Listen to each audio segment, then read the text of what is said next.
So you're here at the hospital today, Sam, and it must be quite sort of moving to see some of the children here at Christmas time. Yeah, it's so rewarding coming in. We just spoke to a girl that's going to be in over Christmas. She's unfortunately been hit by a car.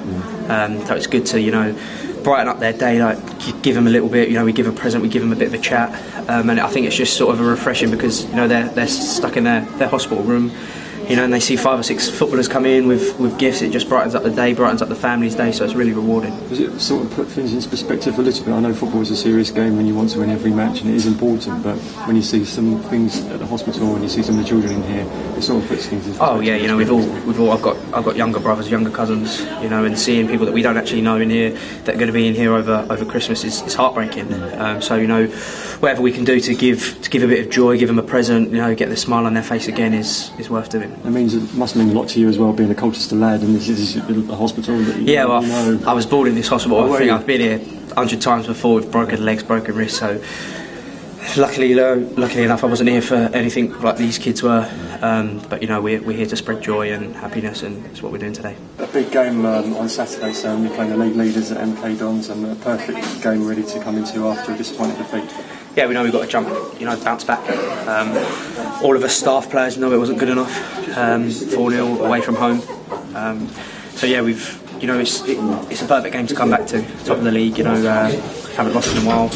We go there obviously after a loss, but spirits are still high, confidence is high, and we know we can go there and get 3 points. Yeah, and you've shown this season as well that you can beat the best in the division. You beat Lincoln a few weeks ago at home, so there's nothing to fear with these things, is there? No, exactly, there's nothing to fear.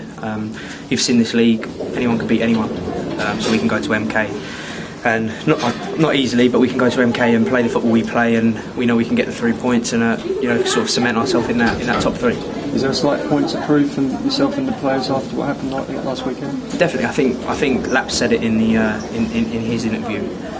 It wasn't good enough. We apologise to the fans that made the journey, and we know we've got 90 minutes on Saturday to prove to them that we're all still at it, and we get the 3 points. Can you put your finger on what happened, because we haven't seen a performance like that from Colchester United for a long time? Yeah, I think the gaffer said I think it was the worst performance so far this season. And every team gets a bit of a blip. Unfortunately, ours come then, and it was a big blip. A 4-0 and a poor performance. I wouldn't say the boys weren't on it, because we give 100% every time we go out on the training pitch, on the actual field. So it's one of them that you think you've got to brush it under the carpet. It wasn't our day. Everything went wrong for us really. But like I said, we got Saturday to make it all right. One of the only positives I guess from Saturday was your shot that would have gone in had it not been for a fantastic save in the first half. Yeah, I said to the boys, I scored one exactly like that in training today. Keeper's got a strong wrist to it and somehow pushed it over the bar, but yeah, Saturday wasn't good enough. And you're likely to come up against your former teammate Alex Gilby on Saturday, so you go back a long way with Alex. Have you spoken to him at all before? Message him. It was his birthday not long ago, so I messaged him, spoke to him a bit, and haven't spoken to him coming up to Saturday's game. I don't think I will. Obviously, I'll probably have a bit of banter with him on the pitch, but we're there to get the job done and get 3 points, and we'll have a laugh after. Yeah, have you kept in touch? You've obviously kept in touch with Alex since he left the club.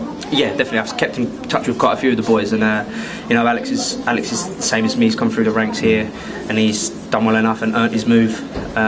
And hopefully I can follow in his footsteps. I was going to say, did you take inspiration from what Alex has done? Because he went and played in the Championship, didn't he, straight away? I know he's in League 2 now, but he went and went on to a higher club. Yeah, well, he proved he played well enough at Colchester to deservedly get his move. Obviously things might not have worked out for him, but he's earned where he is, today. It's hope for all of us. He can do it. The likes of me, Frank, Lapp, we can all push on, and you've got to do it down at this level to be able to play higher.